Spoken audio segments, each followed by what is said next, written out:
আচ্ছা, আর পরের জনকে যুক্ত করি ফুয়াদ। ফুয়াদ আপনাকে যুক্ত করা হয়েছে, বলেন আপনি। হ্যাঁ আসিফ ভাই, ধন্যবাদ যুক্ত করার জন্য। আমাকে শুনতে পাচ্ছেন কিনা একটু জানাবেন। হ্যাঁ, শুনতে পাচ্ছি, বলেন। আহ, আচ্ছা ভাই, 29 নভেম্বর মেবি ছিল 2024 সাল, আপনার সাথে আমার একটা কথা হচ্ছিল রাসূল সাল্লাল্লাহু আলাইহি ওয়াসাল্লামের ভবিষ্যৎবাণী নিয়ে। আপনার মনে আছে? সেখানে আপনি আমাকে আহ, একটা হাদিস দেখিয়েছিলেন, যেখানে বলা হচ্ছে যে মোহাম্মদ নামের এক বালককে দেখিয়ে তিনি বলেছিলেন যে মানে এ যদি বেঁচে থাকে তবে কিয়ামত এর মৃত্যুর আগে সংঘটিত হবে। আপনার কি মনে আছে ভাই? হ্যাঁ, হ্যাঁ, মনে আছে। আপনার সাথে কথাটা মনে নাই, কিন্তু আমার হাদিসটা মনে আছে। হাদিসটা আমি বহুবারই দেখিয়েছি। বলেন। তো ভাই মানে এই হাদিসটা মুসলিম শরীফে যেভাবে আছে, বুখারী শরীফে কিন্তু ভাই একটা হাদিস আছে। আর বিষয়টা একটু ক্লিয়ার করা হয়েছে। আমি কি ভাই পড়ে শোনাবো হাদিসটা? আ এই এটার আরবিটা পড়েন এবং আরবিটার সাথে, সাথে আপনি ওইটাও পড়েন। ওটা পড়ে আমাকে পড়ে শোনাতে পারেন, অসুবিধা নেই। বলেন। আরবি তো ভাই একটু টাইম লাগবে, তাহলে হয়তো বা আমি অত মানে অত ফ্লুয়েন্ট না আরবিতে। আমি আপনাকে বাংলা অর্থ পড়ে শোনাই, হাদিস নাম্বার সহ। আপনি যদি সন্দেহ হয় মিলিয়ে নেন, আপনার তো কাছে হয়তো বুখারী শরীফ আছে। দাঁড়ান, আমি হাদিসটা একটু বের করি, তারপর আপনার সাথে কথা বলি।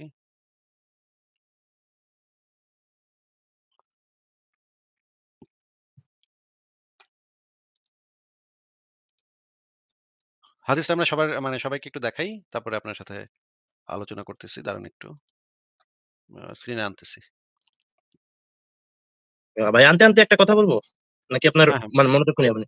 বলেন, ভাই, অসুবিধা নেই। সেটা হচ্ছে আপনাকে সরি বলার ছিল, মনে আছে কিনা লাস্ট লাইভে মানে আমি বলছিলাম যে আকীদা মানাজ সম্পর্কে জানার বিষয়। আমি আসলে ভাই, আপনি কোন বই পড়ছেন কোনটা পড়েননি আমি তো ভাই আসলে জানি না। এই জন্য জাস্ট আমার একটা পার্সোনাল সাজেস্ট ছিল। আর মূলত আমি কথাটা ফারাজ ভাইয়ের সাথে বলছিলাম। তো সেদিন আপনি একটু রাগই করছিলেন, আপনার সাথে কথা কন্টিনিউ করতাম, কিন্তু আপনার ওয়েবসাইট থেকে প্রবলেমের কারণে আমি বের হয়ে গেছিলাম, মানে অটোমেটিক বের হয়ে করে দিল আর কি।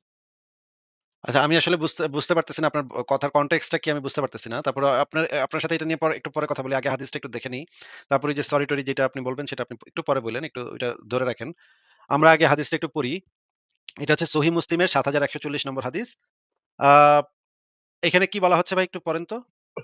আবু গাসসার মিসমাহ রাহমাতুল্লাহ আলাইহি আনাস রাদিয়াল্লাহু তাআলা থেকে বর্ণিত, রাসূলুল্লাহ সাল্লাল্লাহু আলাইহি সাল্লাম বলেন, আমি এবং কিয়ামত প্রেরিত হয়েছি এই দুটির মতো। রাবী বলেন, এ সময় তিনি তার শাহাদাত ও মধ্যমা আঙ্গুলি একত্রিত করলেন। সহিহ মুসলিম অধ্যায় 55, ফিতনা সমূহ ও কিয়ামতের নিদর্শনাবলী, পরিচ্ছেদ 23। হাদিসের মান আচ্ছা, সহিহ। আচ্ছা, এখানে তো বলা হচ্ছে যে নবী মুহাম্মদ এবং আ কিয়ামত অত্যন্ত নিকটে নাকি? জি, এই হাদিস তো আমরাও শুনেছি। আচ্ছা। নবী মুহাম্মদ এবং ঈসা নবীর পার্থক্য কত ছিল? 570, মানে ওই হিসাবে খ্রিস্টাব্দ প্রায় হিসাব করলে ৬০০, তো 570 হতো। প্রায় ৬০০ বছরের দূরত্ব নাকি? হ্যাঁ, হ্যাঁ, হ্যাঁ, হ্যাঁ, এটা তো ভালোই দূরত্ব নাকি? হ্যাঁ, ভালোই দূরত্ব। আ 600 বছর মানে তো লম্বা টাইম। নবী তো বলে নাই যে আ নবী আর ঈসা নবীর মানে মধ্যবর্তী সময়ে এত কাছে, এত কাছে, এটা তো কখনো বলে নাই নবী, তাই না? না, ঈসা নবী সম্পর্কে মানে বলেনি তো। তার মানে এই যে ৬০০ বছর, এই ৬০০ বছরটা তার কাছে একটা বড় সময় ছিল। দীর্ঘ সময় ছিল। আহ, হ্যাঁ, হতে পারে তার হিসাবে। আচ্ছা। তার মানে আমরা দেখলাম যে কিয়ামত এবং নবী মোহাম্মদ যে ভয় পাইছিল, বেশ কয়েকবার ভয়-টয় পাইছিল। মানে দাজ্জাল আইসা পড়ছে নাকি, কিয়ামত হবে নাকি। আ এই এই এই জিনিসগুলো তো আপনি জানেন যে একবার স্বপ্ন দেখে ঘুমের থেকে উইঠা গেছিল।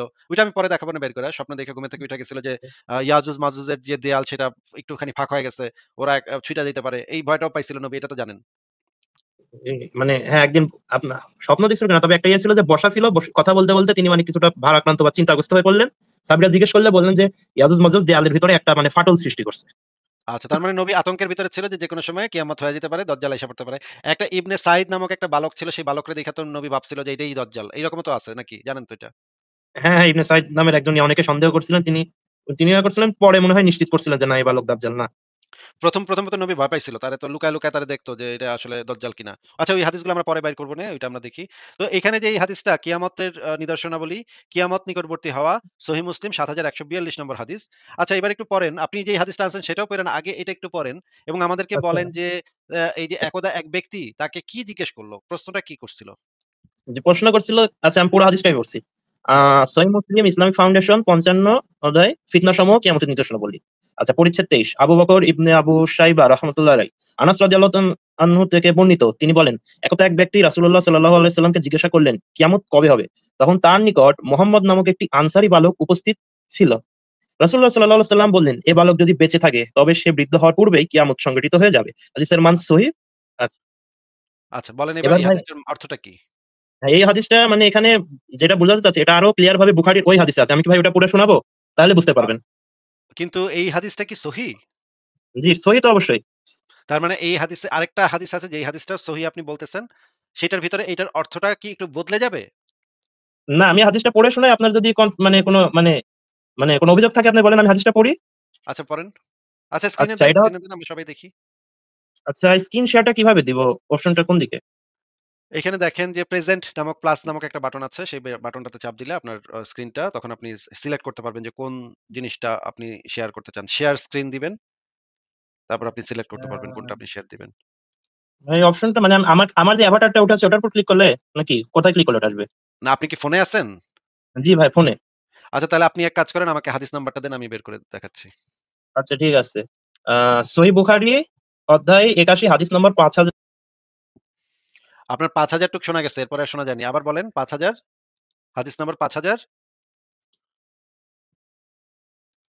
ফুয়াদ ভাই আপনার ৫,০০০ টা শোনা গেছে। এরপরে আর শোনা যায়নি। আবারও বলেন ৫,০০০ কত? ৫,০০০ মানে ৬,৫১১। ৬,৫১১ এটা কোন প্রকাশনী? এটা হচ্ছে সহিহ বুখারী তাওহীদ। আচ্ছা ঠিক আছে আমি দেখতেছি ৬,৫১১ আচ্ছা।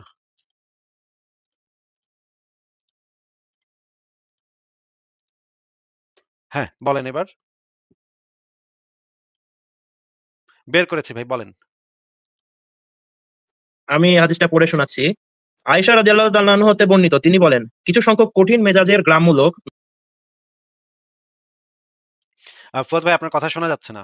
আবার বলেন। ভাই আপনি একটু পড়েন, যদি শোনা মুশকিল হয় আপনিই পড়েন। ভাই এটা তো আপনারই পড়তে হবে। কারণ দলিলটা আপনার পড়তে হবে এবং আমি আপনাকে প্রশ্ন করব। আচ্ছা ঠিক আছে, আমি পড়ে শোনাচ্ছি। আপনি বলছেন যে ক্লিয়ার শোনা যাচ্ছে না এজন্য।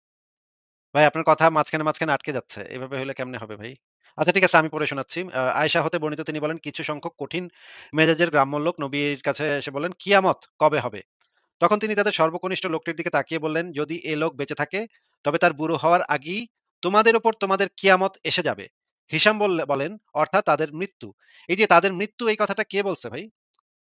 হিশাম বলছেন। হিশাম কে?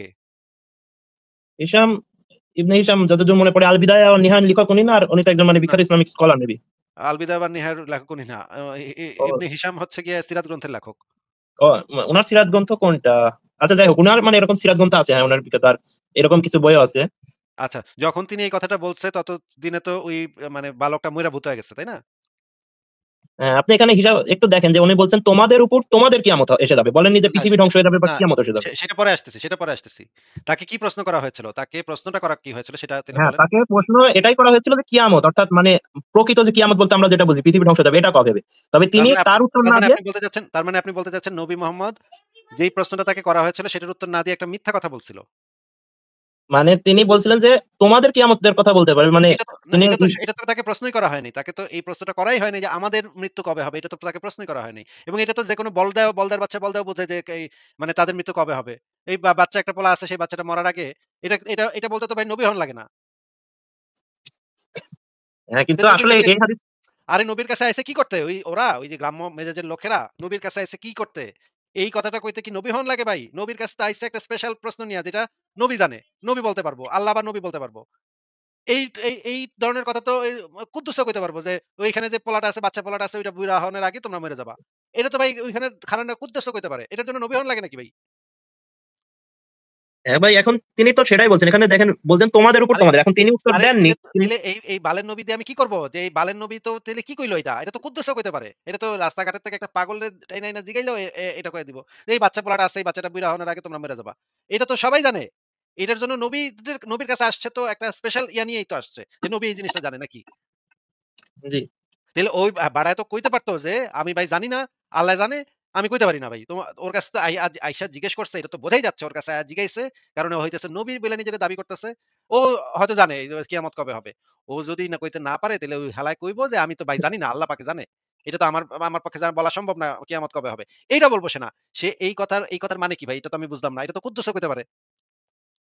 এখন যেটা বলব জানি না। তবে আপনাদের যে অভিযোগ সেটা কিন্তু এটা দিয়ে খণ্ডন হচ্ছে যে না এটা দিয়ে হাদিস খণ্ডন হচ্ছে না। এটা দিয়ে খণ্ডন আপনি যেটা দেখাইতেছেন সেটা দিয়ে বোঝা যাচ্ছে যে নবী ফাপড়বাজি কইরা একটা কথা বলছে, সেটারে পরবর্তীতে যারা হাদিস গ্রন্থের লেখক যখন হাদিসটা লিখছে, তারা তো অলরেডি জানে বুখারী শরীফটা লেখা হইছে ২৫০ বছর পরে। তারা তো অলরেডি জানে যে ওই পোলা মইরা ভূত হইয়া, ওই পোলার বাচ্চা-কাচ্চা মইরা ভূত হইয়া শেষ হয়ে গেছে। কিন্তু কিয়ামত তখন পর্যন্ত হয় নাই। ওরা তো অলরেডি হিশামও যখন এই কথাটা বলছে, তখন হিশামও জানে যে ওই পোলা মইরা ভূত হয়ে গেছে। পোলা আর নাই। হ্যাঁ? কিন্তু কিয়ামত তখনো হয় নাই। ওরা অলরেডি জানে এই জিনিসগুলা। জানার কারণেই হাদিসটা যখন তারা লিখছে, লিপিবদ্ধ করছে, তারা নিশ্চয়ই নবীর কথারে তারা মিথ্যা বিলা মানে লিখবে না হাদিস গ্রন্থের ভিতরে। তারা এইভাবেই লিখছে হাদিসটা। নাকি ভাই? হুম, মনে করেন আমি আজকে বললাম ৩০ বছরের মধ্যে ৩য় বিশ্বযুদ্ধ হবে। মনে করেন আমার এক অনুসারী এটা শুনলো, তার অনুসারী শুনলো, তার অনুসারী শুনলো। ৫০ বছরের ভিতরে ৩য় বিশ্বযুদ্ধ হইল না।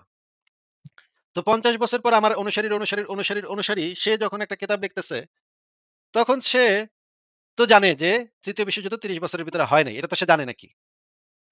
হ্যাঁ, তাইলে সে যেহেতু আমার কথারে অন্ধভাবে বিশ্বাস করে, সেই ৫০ বছর পরের যে বেডা আমার অনুসারী, যে আমারে অন্ধভাবে বিশ্বাস করে, সে তো জানে যে নবীর এই কথাটা আসলে মিলে নাই। তাইলে সে তখন এইভাবে লিখবে, ৩য় বিশ্বযুদ্ধ না হইলেও মানুষের ভিতরে ভেদাভেদ বেড়ে যাবে। এই ধরনের একটা ব্যাখ্যা সাথে করে লাগায় দিব আমার কথার সাথে। যেন কথাটা দ্বারা কেউ ধরতে না পারে যে আমি বলছিলাম ৩০ বছরের ভিতরে ৩য় বিশ্বযুদ্ধ হবে। এই ধরনের একটা ব্যাখ্যা-ট্যাখ্যা কিছু একটা শব্দ, ওয়ার্ড এটার ভিতরে তো সে ঢুকায় দিব ৫০ বছর পর। কারণ সে তো আমার অন্ধভাবে বিশ্বাস করে, তাই না? হ্যাঁ, মানে আপনার কথা বুঝতে পারছি। তো ভাই আমারও কিছু বলার আছে। তাইলে যদি শেষ করেন তাইলে তাহলে বলব। তাইলে এই হাদিসটার যারা যে রাবি এবং এটাও এটা হাদিস, এটা সহিহ হাদিস এবং আমাদের কাছে যে আরেকটা হাদিস আছে সেটাও তো সহিহ হাদিস। তাইলে ওই ২ টাই তো সহিহ হাদিস। আপনার যদি একজন মুসলিম হইতে হয় তাহলে তো আপনার ২ টাকেই সঠিক বলে মানতে হবে। ওই হাদিসের ভিতরে তো লেখা আছে যে তাকে জিজ্ঞেস করা ১ নাম্বার পয়েন্ট হচ্ছে তাকে প্রশ্নটা কি করা হয়েছে? তাকে মোটেও জিজ্ঞেস করা হয়নি, "ভাই আমরা কবে মারা যাবো?" এটা তাকে মোটেও প্রশ্ন করা হয় নাই। "আমরা কবে মারা যাবো?" এটা কুদ্দুস কইতে পারে। তো নবী লাগে না ভাই এটার উত্তর দিতে নবী লাগে না।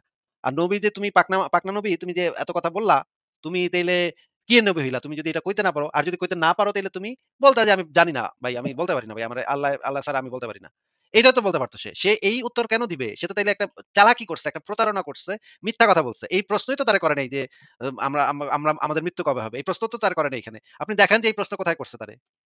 না ভাই আমিও তো একমত যে প্রশ্ন এটাই করছে যে কিয়ামত কবে হবে। কিন্তু তিনি ওই কিয়ামতের কথা না বলে তিনি তাদের কিয়ামত অর্থাৎ তাদের উপর তাদের মৃত্যু আসা এটা বলছেন। এটা তো ভাই আলেমরাও একমত। যে আলেমরা তো তিনি একমত বড় হবেই। কারণ কিয়ামতের আলেমরা তো একমত হবেই। কারণ আলেমরা তো দেখছে যে কিয়ামত হয় নাই তো। ওই পোলা মইরা গেছে, কিয়ামত হয় নাই।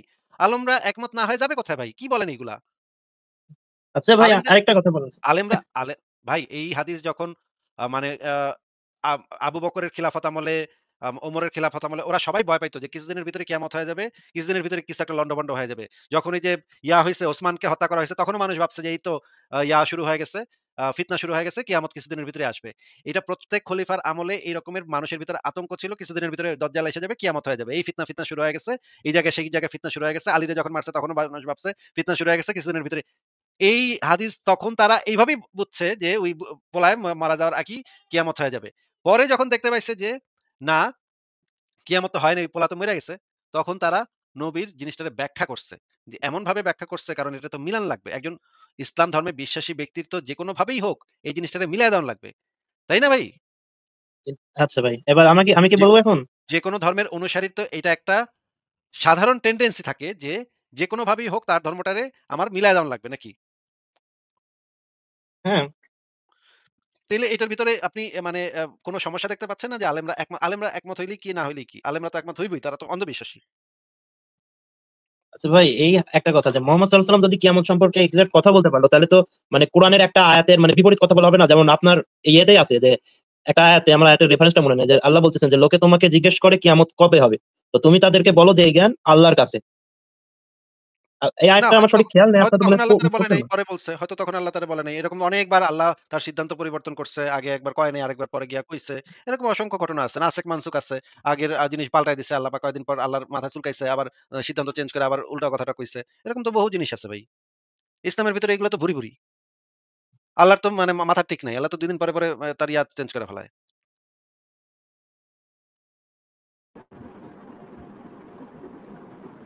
বলেন ফুয়াদ ভাই, আল্লাহ কিছুদিন ২ দিন পরে তার মাথা ঠিক আছে? তো ২ দিন পরে চেঞ্জ করে তো তার কথা। আবার কয় যে আল্লাহর কথায় কোন পরিবর্তন নাই। তোমরা কি আল্লাহর কথায় কোন পরিবর্তন হবে না? আবার ২ দিন পরে তার কথা চেঞ্জ করে। এটা আছে না? কথা পরিবর্তন করে না? ফুয়াদ ভাই বলেন। কিছু আদেশ রহিত হয়েছে, কিছু আদেশ নতুন এড হয়েছে। এটা তো কথা তো ঠিকই আছে। পরিবর্তন তো করে।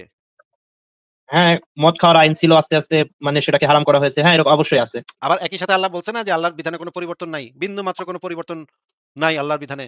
এটা আল্লাহ বলছে না? আ এরকম কিছু জানি না। তবে আমার একটা আয়াত সূরা বাকারার মনে আছে। রেফারেন্সটা মনে নাই যে আমি মানে ওই যে যেখানে নাসিখ মানসুর কথা মানে আলেমরা যে আয়াত থেকে আনে যে আমি কখনো কোনো আদেশ দেই আবার সেটাকে রহিত করি। এরকম একটা আয়াত সূরা বাকারায় আছে। আমার সঠিক রেফারেন্স মনে নাই। আমি নিজে পড়ছি।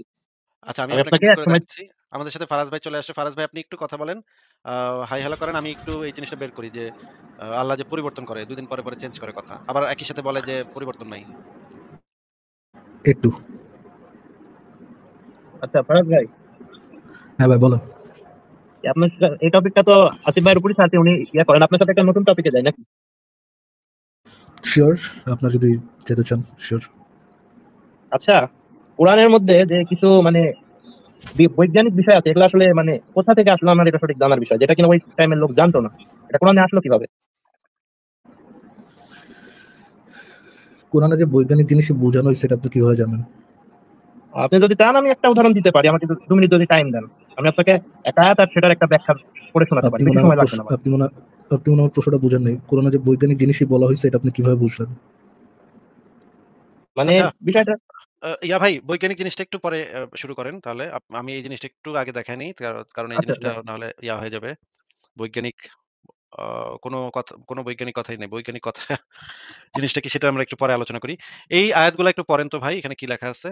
সূরা ১৭ র আয়াত ৭৭, সূরা ৪৮ এর আয়াত ২৩ এবং সূরা ৩৫ এর আয়াত ৪৩। একটু পড়েন তো ভাই কি লেখা আছে? আচ্ছা, তোমাদের পূর্বে আমি আমার যেসব রাসূল পাঠিয়েছি তাদের ক্ষেত্রে এটাই ছিল নিয়ম। আর তুমি আমার নিয়মের কোনো পরিবর্তন দেখতে পাবে না। আচ্ছা, আমার আল্লাহর নিয়মের কি তাহলে কোনো পরিবর্তন হয়? না, আল্লাহর বিধানের কি কোনো পরিবর্তন হয় ভাই? এখানে তো তাই লেখা যায়। উনি বলছেন তো আমার নিয়মের কোনো পরিবর্তন দেখতে পাবে না। এখন আচ্ছা, আ এরপরের আয়াতটা দেখি। ইহাই আল্লাহর বিধান, প্রাচীনকাল হতে চলে আসছে। তুমি আল্লাহর বিধানে কোনো পরিবর্তন পাবে না। কথাটা দেখা যাচ্ছে ভাই? জি, জি দেখা যাচ্ছে। আচ্ছা, পরের আয়াত দেখি।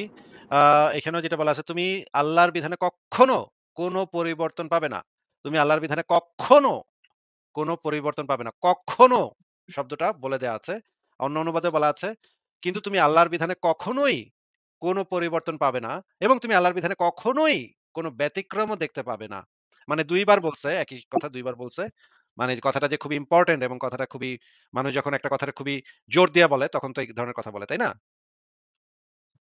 জি, জি।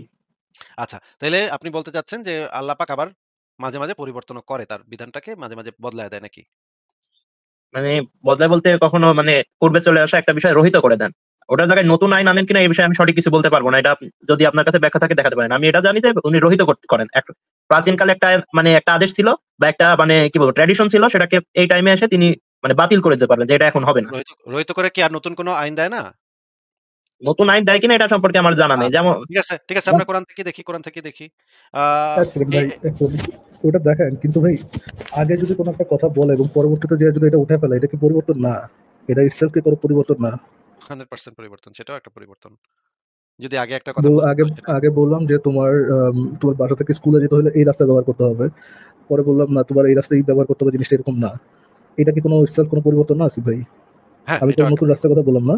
হুম, বাট বাট জাস্ট বললাম যে এই রাস্তায় যে ব্যবহার করতে হবে এটা তোমার জন্য নেসেসারি না। এটা কি ইটসেলফ কোনো পরিবর্তন না?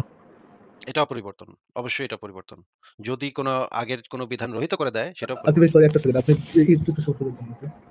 আচ্ছা। ভাই একটু কষ্ট করে একবার বলবেন আসিফ ভাই, আমি আমি শুনতে পারিনি। বললাম যে আগের বিধানটা যদি রহিত করে দেয়, রহিত করাটাও একটা পরিবর্তন।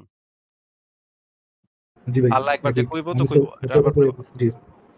ভাই এখানে আমার একটা দ্বিমত আছে বলতে পারি যদি এটা খণ্ডন করে দেন। হ্যাঁ, হ্যাঁ বলেন। পরিবর্তন ভাই তখন হবে যে মনে করেন আপনি একজনকে একটা স্কুলে ভর্তি করলেন, পরে নিয়ে যায় আরেকটা স্কুলে দিলেন। স্কুল পরিবর্তন। আপনি যদি এটা বলেন যে তুমি কাল থেকে স্কুলে যাবে না মানে তোমার স্কুলের ভর্তি বাতিল, বাসায় বসে থাকো, তাহলে পরিবর্তন কিভাবে হলো এটা? অবশ্যই সেটা পরিবর্তন। আগে তো সে স্কুলে যাইতো। এখন তো তার স্ট্যাটাসটাই চেঞ্জ হয়ে যাচ্ছে। তার অবস্থানই তো চেঞ্জ হয়ে যাচ্ছে। তার স্টেটটাই তো চেঞ্জ হয়ে যাচ্ছে। সে তো আর স্কুলে যেতে পারছে না। এটাই তো একটা পরিবর্তন। তোমাকে না, স্কুলে যেতে হবে, তোমাকে আজ থেকে আর স্কুলে যাওয়া লাগবে না, পরিবর্তন না? এটা একভাবে পরিবর্তন কিন্তু আপনার যেভাবে দিচ্ছেন ওখানে না। মানে ওর একবার স্কুলে যাওয়াটাই তো বন্ধ হয়ে গেছে। ভাই ভাই একভাবে না দুইভাবে পরিবর্তন সেটা তো জিজ্ঞেস করেন, সেলফ পরিবর্তন কিনা? একই স্কুল তো না। পরিবর্তন একই। করে নাই। পরিবর্তন এক্স্যাক্টলি। শব্দটার মানেই হচ্ছে আপনি যদি তো একই এত জিনিস যদি আজেরা, থাকে এত আজেরা তেনা বেচা কেমনে রে ভাই? এগুলা এত আজেরা তেনা বেচানো। আচ্ছা, ফুয়াদ ভাই মনে করেন আপনি প্রতিদিন গরুর মাংস খান, হ্যাঁ? হুম। ঠিক আছে? হ্যাঁ, তারপর? কিন্তু গরুর মাংসের দাম এত বেড়ে গেছে ৳৩,০০০ কেজি। এখন আর আপনি গরুর মাংস কিনতে পারতেছেন না। এখন কি আপনি গরুর মাংস খান নাকি খান না? গরুর মাংস মানে আমার এফোর্ট যদি না করতে পারি তাহলে আমি অল্টারনেটিভ কিছু নেব। হ্যাঁ, অল্টারনেটিভ কিছু নিতে পারেন। কিন্তু আপনি তো গরুর মাংস খান নাকি খান না? না, গরুর মাংস খাচ্ছি না। তাইলে কি এটা কি পরিবর্তন নাকি একই? উম পরিবর্তন। কেমনে ভাই? এটা এটা ভাই মুরগির মাংস মানুষের ক্ষেত্রে পরিবর্তন, এটা আল্লাহর জন্য পরিবর্তন না ভাই। আপনি তো শাকসবজি খাচ্ছেন, মুরগি খাচ্ছেন, ডাইল খাচ্ছেন। পরিবর্তন কোথায় ভাই? কি বলেন এগুলা? হুম। পরিবর্তন হইছে? মানে গরুর মাংস তো আর খেতে পারতেছি না। তার বদলে তো অন্য কিছু খাচ্ছি। আরে খাচ্ছেন তো, তাইলে তো পরিবর্তন না তো, একই তো তাইলে। না এক হয় কি করে? গরুর মাংস খাচ্ছিলাম, এখন গরুর মাংস খেতে পারছি না। আরে বুদ্ধিমান, এটা আপনারা বুঝেন। এটা আপনি নিজেরে নিজে বোঝেন। আচ্ছা। কি রে ভাই, আসিফ ভাই কি? আমার বিষয়টা কমপ্লিট হয়ে গেল। আর আমি মানে এই বিষয়ে হ্যাঁ, যে বলতেছি ভাই তো আপনার এই টপিকে আর কিছু বলতে বলেন। হ্যাঁ, আরো আরো আছে তো, দেখেন আপনি এখানে দেখেন। আ এখানে যেটা বলা হচ্ছে কোরআনে, আবারও যেটা বলা হচ্ছে, আমি কোন আয়াত রহিত করলে বা ভুলিয়ে দিলে তা থেকে উত্তম কিংবা তারই মতো আয়াত নিয়ে আসি। মানে আল্লাহ পাক আগের আয়াতটাকে রহিত করে দিলে বা ভুলিয়ে দিলে তা থেকে উত্তম বেটার আয়াত নিয়ে আসে। এটা আল্লাহ বলতেছে নাকি? হ্যাঁ, তাই তো। ও তার মানে নতুন আয়াত আসে সেটা আগেরটার থেকে বেটার। তার মানে আগের আয়াতটা একটু কম বেটার ছিল নাকি? বেটার হতে মানে তিনি তার চেয়ে উত্তম কিছু নিয়ে আসছেন, অথবা এরকম হতে পারে যে তিনি এখন মানে আদেশ মানে পরিবর্তন করছে আল্লাহ যে এতদিন আমি এটা চাইতাম, আ তুমি এখন এটা করো। আল্লাহর সব আয়াত কি সর্বোত্তম না? আল্লাহর সর্বোত্তম কি? কালাম আল্লাহর কালাম কালাম তো পারফেক্ট, তাই না? ভাই আল্লাহ প্রথমে বেস্ট আয়াত দেন, বেস্ট নির্দেশনা দেন, তারপরে বেস্ট থেকে বেটার নির্দেশনা দেন। এটাতে এত কমপ্লেক্স করার কি আছে? Very simple. ফারাজ ভাই, এই এটা সিম্পল জিনিস ভার্সিটি বুঝলে না ভাই, প্রথমে বেস্ট আয়াত দেন, তারপরে বেস্ট থেকে আর বেটার আয়াত দেন। নাকি ফুয়াদ ভাই কি বলেন? আপনার তো এটার সাথে একমত। ফারাজ ভাইয়ের সাথে তো আপনি একমত নাকি? আল্লাহর সব আয়াত হচ্ছে বেস্ট, পারফেক্ট আয়াত। তারপরে আল্লাহ পাক যেটা করেন যে সেটাকে ওটা রহিত থেকে করে মোর দিয়ে পারফেক্ট আয়াত দেন। মোর পারফেক্ট আয়াত দেন। নাকি ফুয়াদ ভাই? বিষয়টা আমার কাছে একটু জটিলই লাগছে, একটু বুঝতে সমস্যা হচ্ছে। তো ভাই আমরা তো এই টপিকে মানে হঠাৎ আমি তো ঠিক বুঝতে পারছি না। মানে এটা দিয়ে আপনি কি বোঝাতে চাচ্ছেন? আরে ভাই তার প্রেশার নিয়ে না ভাই। ভাই ছিলাম একটা হাদিসের কথায় হঠাৎ করে কোরআনের আয়াতে চলে আসলেন। এত প্রেশার পড়লে ভাই কখন যে ব্লাস্ট মাস্ট হয়ে যায় নাকি ব্রেইন। থাক ভাই, এত কষ্ট করে না ভাই, থাক। কি হবে এত কষ্ট করে? মানে ফারাজ ভাই, কিন্তু কোরআনের আয়াত হচ্ছে চিরন্তন। বাই ডেফিনিশন কোরআনের আয়াত হচ্ছে চিরন্তন। মানে এটা আল্লাহ পাকের একটা কিনা সেটা নিয়েও মানে বিরাট বিতর্ক আছে। এটা কি আল্লাহ পাকের মাখলুক নাকি এটা চিরন্তন, আল্লাহর মতোই চিরন্তন? মানে আলেমরা বলছে যে এটা আল্লাহর মতোই চিরন্তন। এটার কোনো পরিবর্তন নাই। এটার কোনো এক মাম পরিমাণ পর্যন্ত কোনো পরিমার্জন, পরিবর্ধন, মানে কিছুই সম্ভব না। তাইলে ভাই ভাই এটা তাইলে তো ফালতু কথা ভাই, মানে নট আলেমদের যুক্তি অনুযায়ী ফালতু কথা, বাট আল্লাহর এক্সাম্পল অনুযায়ী এটা ফালতু কথা। ফর এক্সাম্পল ভাই, আল্লাহ কোরআন হাদিসের মধ্যে কোথায় দেয়া আছে না যে ইহুদি, হাদিসের মধ্যে প্রবাবলি ইহুদিদের জন্য তিনি আম, শনিবারকে ইয়ে করেছিলেন, শনিবারকে ছুটির দিন করছিলেন, যে শনিবারে কাজ করতে পারবে না, এরকম এরকম ইয়ে আছে না? এবং শনিবারের কাজ করার জন্য তারা আম, তাদেরকে পরে ভর্ৎসনা করা হয়েছিল, পরে তাদেরকে এর বাচ্চা সে বাচ্চা বানায় ফেলা হয়েছিল, ছাগল টাগল কিনা কি বানায় ফেলাইছিল, এবং পরবর্তীতে ওটা চেঞ্জ করে সে শুক্রবার করছে না এই জিনিসটাকে। হ্যাঁ, হ্যাঁ। আবার আদম হাওয়ার আমলে তো ভাই-বোন বিয়ে জায়েজ ছিল। সেগুলো তো আল্লাহ বন্ধ করে দিছে। হুম।